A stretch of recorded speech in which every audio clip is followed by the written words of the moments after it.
Being married is the act of falling in love over and over and over again with the same person for your entire life. And you have to plant these seeds that make that happen. Because that feeling that she's talking about, that love or that infatuation or desire and admiration and love for the other person, is not just gonna happen. I'm not saying you have to go out and spend a bunch of money. I'm saying you have to spend time with each other, talk to each other, do certain things, entertain each other, enjoy each other, and all of a sudden you realize, God, you know what? I just fell in love with them again. Like, I just love you so much. Like, that infatuation response will happen. That's a result of these intentional actions. You have to do that. Yeah. But this whole thing is not about that answer. This is, should I stay married to him or not? I'm feeling like I don't have a spark. I don't feel like I'm really in love with him like I was expecting marriage to feel like. Actually, an arranged marriage is not as bad as most people fear it to be, because you can cultivate something. Right. Your parents are wiser than you about picking somebody you're actually going to have a good relationship with. Because when people your on their own... Your parents are picking people that have the same culture, the same and values.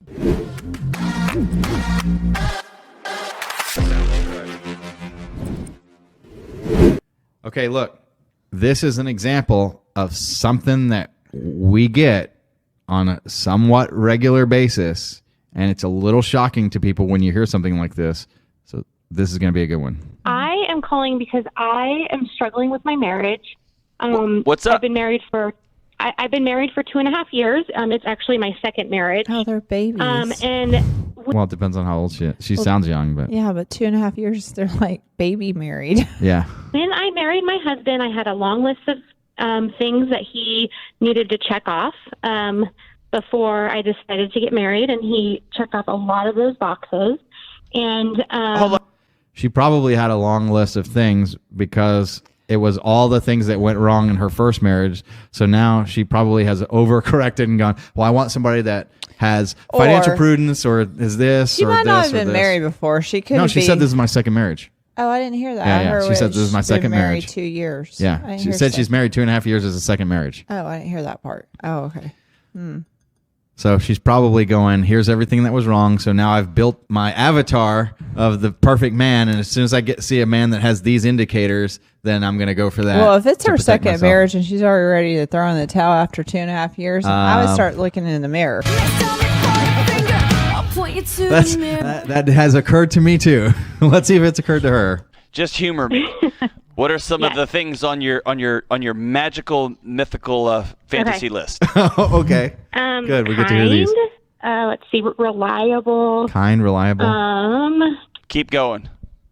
Those are the kind and reliable. So basically, she is making a list of everything that her ex-husband wasn't in her eyes. Give us the ones that are going to make me roll my eyes. Sturdy, stable.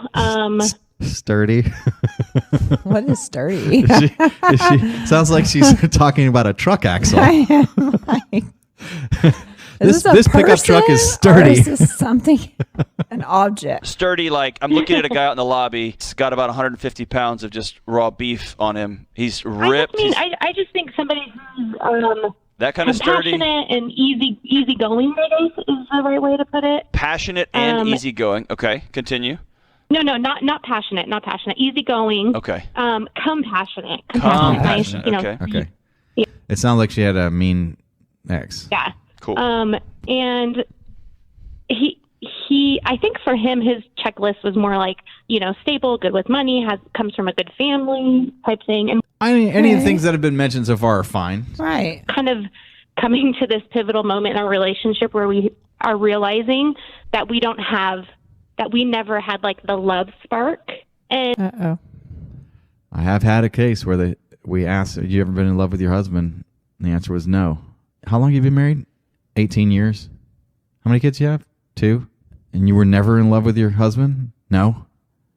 Why'd you marry him? Because of the way he made me feel? How did he make you feel? Like I was special? When you were never in love with him? No. I needed to take a break. We're going off the record. Take a recess, right? That's happened to me. And I went home and I was like, Summer, sit down. I can't imagine having children with somebody, like giving birth to a child in that moment that child's handed to you and you look at your spouse and you do not feel love. Like, how do you not feel love?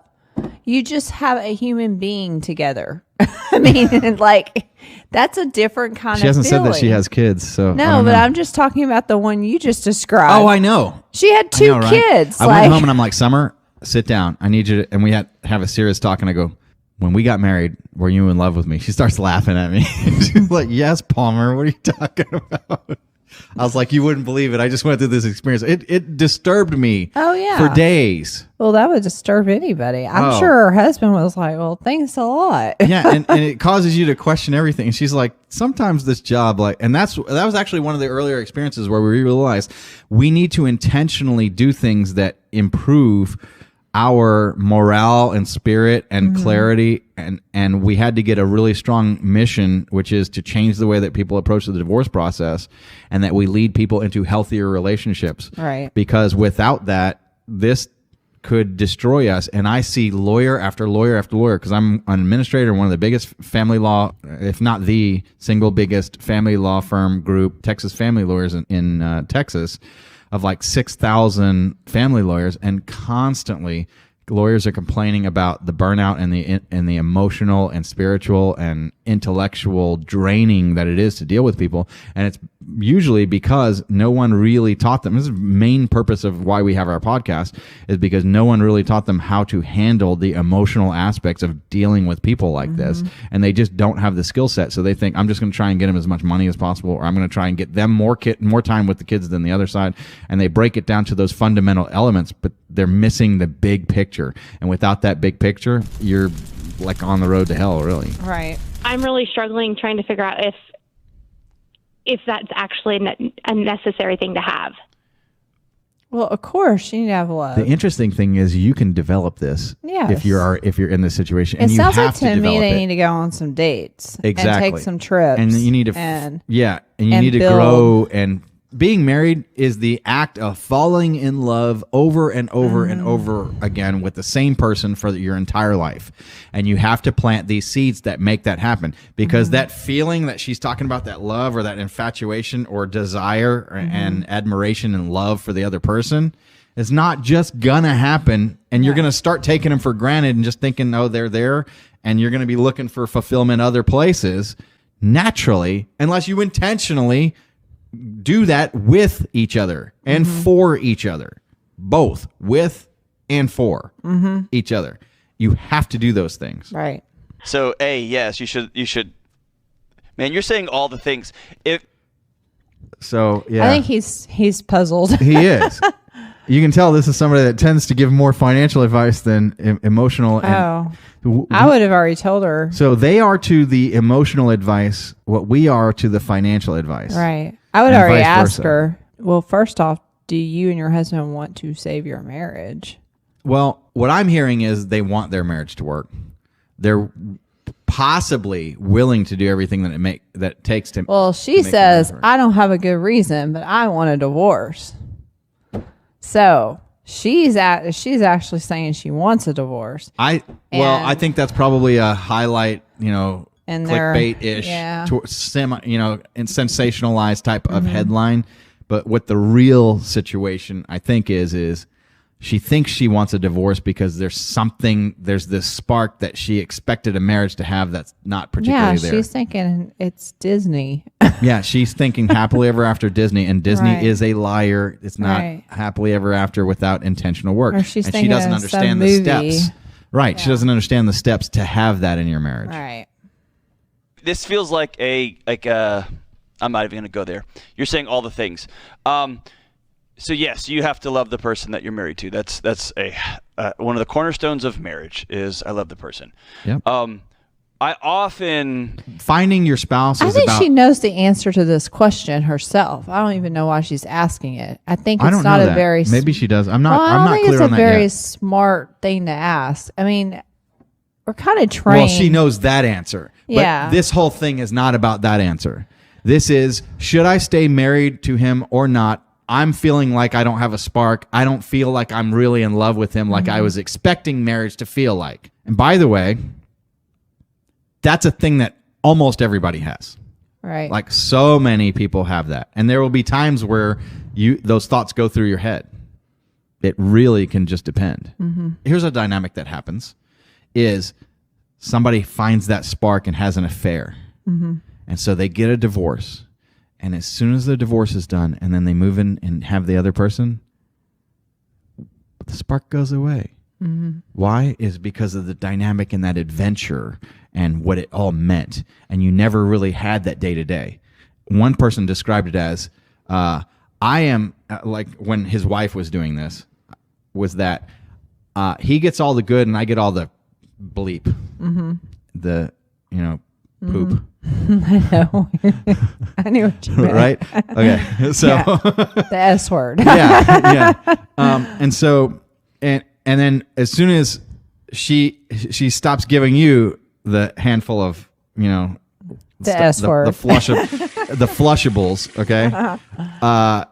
And he has to get the flushables, and then it just goes away, and you realize, and that expression, like, no matter how great they are, there's always somebody that's tired of their bleep, their flushable. So that's a big part of it, and a big thing to experience. And you can take things for granted. You have to understand the context of how to continually feed the flames of that. So, the spark went out. Why do you think we refer to it as a spark? It's a fire analogy, right? Right. Well, you had a spark. Did you feed it? You have to put things to burn. Did you put logs in? Yeah, you have to put burnable, twigs. Get it up. You have to blow on it. I'll leave that alone, but everybody got that joke. Double entendre intended, pun intended. So I'm talking about blowing on the fire, and it needs oxygen, and it needs wood or fuel or some kind of accelerant to burn, right? The spark just went out. What did you do? What actions did you do in order to have a good, healthy marriage and a fun marriage and a fulfilling marriage and an entertaining marriage? And I'm not saying you have to go out and spend a bunch of money.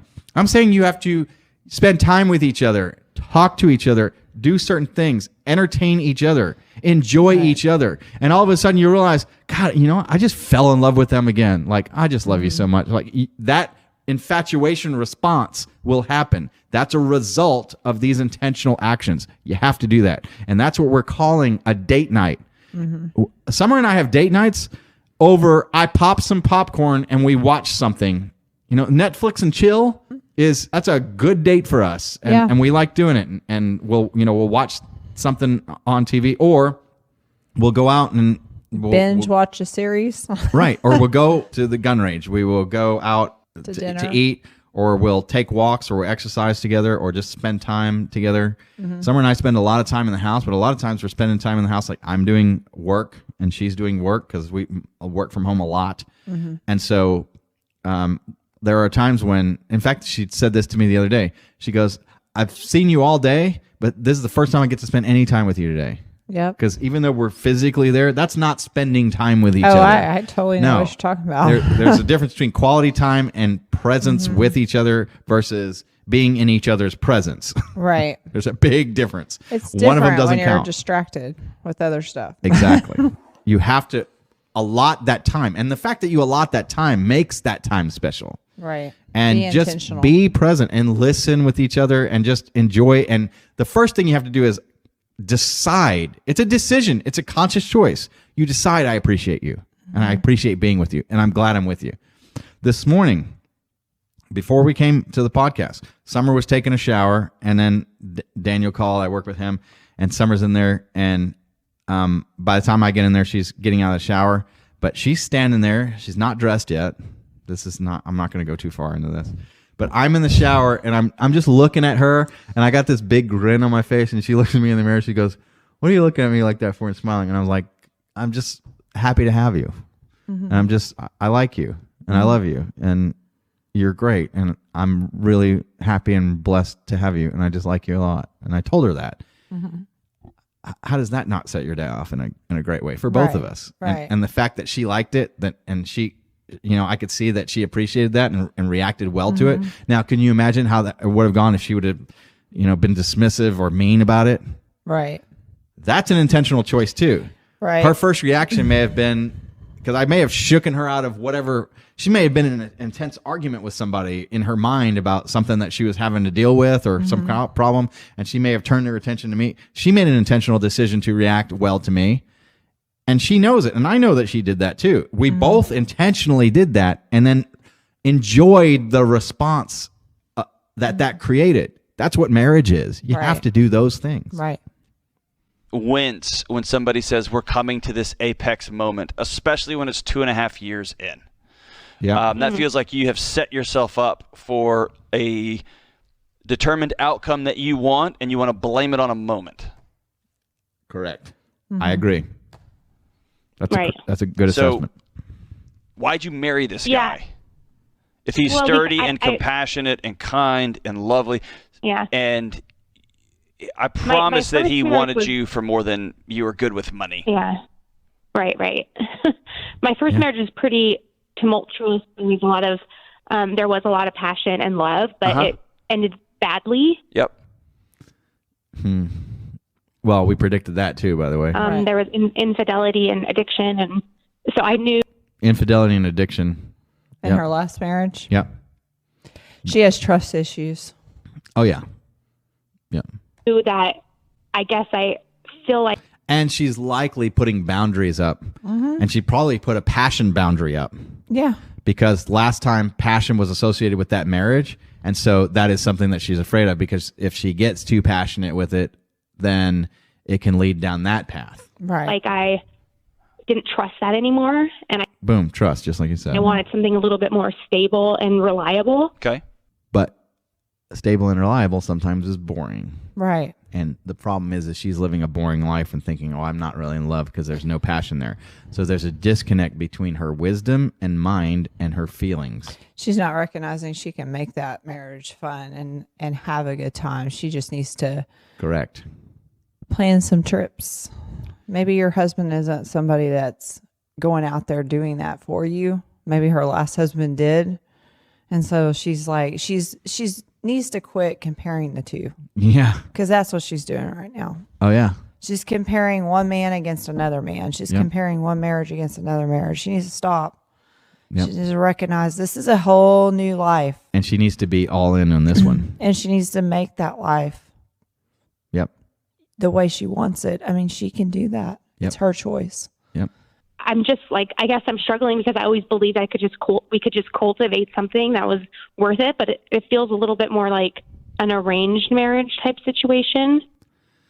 Actually, an arranged marriage is not as bad as most people fear it to be, because you can cultivate something. Right. I am not, when I was younger, an arranged marriage to me sounded like the worst thing in the world. But the older that I am and the more of those that I've seen. Well, if you talk to people who had arranged marriages, they'll say in the beginning, it was scary. Yep. Neither one of them knew anything about each other. But then through time, they grew a friendship. Yep. And then they grew in love. Yep. And then they end up having like great marriages. And the other thing is your parents are wiser than you about picking somebody you're actually going to have a good relationship with. Because when people your on their own parents are picking people that have the same culture, the same and values. Yes. And that's where people like don't realize. And they're not wanting an ugly person or somebody. They can see and recognize a lot of this stuff. Right. And the thing about it is who's more wise to pick, you at age 40 or you at age 16? Who's going to pick the better person? 40. You at 40. What's the closest real world simulation to you at 40 do you have when you're 16? Your parents. Mm-hmm. They're using that probably same phenomenon and structure. And I look at who my parents suggested to me, and there were two people that and even one that we actually had in common, but one was one that I picked. One was one that I didn't pick. And then years later going, I was an idiot. My mom was right. Oh my goodness. Mm-hmm. Look how awesome she turned out to be. And, but whatever. I like the one I got now. Daniel's better. dad picked me. Really? His dad was a very wise man. His dad's the one who said, hey, where's Jennifer at? Go after her. Well, I mean, that wasn't a difficult call. And it's That's twice I flattered a woman today. Yeah, been a you few made me years sad. since I looked at the, it's been a few years since I looked at the data. But arranged marriages over time, when they decide they're going to put the work in, they love each other. The data on that suggests that they last a long, long time. Wow. Yeah. Mm-hmm. That's It's very true. yeah. And so what I'm going to tell you is you've got a lot more choice in this than you're allowing yourself. absolutely she does. She just doesn't understand this. Right. And this may be, her watching this podcast might be the thing that helps and enables her. So I don't know, I think whoever we this should is, tag forward her. this episode if you know who it is. That might be able to help her to do this, because it's clear what it is that she does have to do. Mm-hmm. Christy, I can feel you just moving, like almost. Well, I can feel it from you. Well, when you were saying the checklist, Amber, when you were saying the checklist Yeah. of what you wanted in a spouse, I already Right. knew what your previous relationship was Yep. because your checklist was pretty consistent. And typically, when Pretty someone sure I is started passionate, laying that I'm out looking within for 2 these words. things, kind, compassionate, stable. I'm like, well, she's been somewhere where she didn't get that, because otherwise she wouldn't be so definitive. I need these things. Like you've been hurt, you've been wounded. And you didn't heal from I think that. there's an Correct. element of this, and John, I wonder how fast she went into the next relationship. Yeah, that's what I'm wondering. I'm feeling like it's a year. Yeah, I don't feel like she If I had to clearly. guess it. I don't feel like she went to Maybe one or counseling, two. or maybe if she did, she didn't do it long enough. She didn't clearly heal from it. Yeah. Yeah. I actually want to throw it back to you on this aspect of, I think I also want to know how old she is. people view marriage differently. As a believer, as a child of divorced parents, I'm like, no, I'm in it. Yeah. I'm in it unless I'm in it. Yeah. But Right. that's how I view marriage. Everyone doesn't view marriage like that. Everyone doesn't view marriage depending on your faith. And so I think how you view marriage greatly, I would imagine, affects how you make decisions. Yep. Because I hear this Yeah. as make the choice to love each other, work at it, stick Exactly. with it, Exactly. and turn it into what you want it to be. Exactly. But everyone doesn't see it like that, and I feel like you It doesn't just happen. No. You have to intentionally do No. it. I can't say that enough. It You takes just said work. something that is countercultural yet scientifically accurate, which is make the choice to love. Yep. Esther Perel is the one Love is a choice. Infatuation is a result. who first put me onto this, which is it used to be historically that we got our security and our stability from our institutions, right? From our small villages, from our churches, from our local schools. And as those institutions have shifted and changed over time, we've looked at our marriage. The hierarchy of needs is security is the base of a pyramid. Next is self-esteem. And on top of that is what's built love. And I think what he's about to get at is we don't have those institutions providing a lot of security No. about things. I And so you think, I think her self-esteem is not strong. oh either. yeah. Oh yeah. She's not bringing a full person to that table. No, she's marriage not. partner and said, you are everything. Your stability, that's you're not my it. love, you're Nope. my romantic, you're my passion. So here's the thing. Nope. You've got You have to be your own good and stable person. Yes. 1 + 1 Right. equals 2 or more. Can equal more than 2. I'll give you that. But part person, the part that's missing, add that up, and that's how far negative you are. Right. 1/2 + 1/2 equals -1. got stability, you've got kindness, you got a person Actually, it probably equals -2. -1 negative marriage. of character. Desire is something that you practice. Correct. It is something you say, I'm way to going to be explain it. about. And he's going to be about it too. And y'all are going to have the adventure of a lifetime Absolutely. practicing desire. You've got Yep. the stability and the safety. Now you decide. We're not. She's You not know- taking enough responsibility Well, for making and things happen. they She thinks need- things happen to her, and the Well- passion is a result. Both of them need to remember what made them come together in the first place. Absolutely. And what made them, because they had to have some passion in the beginning. There's no way you got married 2 years ago and you didn't have passion. They had something there. There was a spark there. They just need to go relight it. Absolutely. Yeah. And we wish them the best. This is the Lawyer Dana Show. Bye.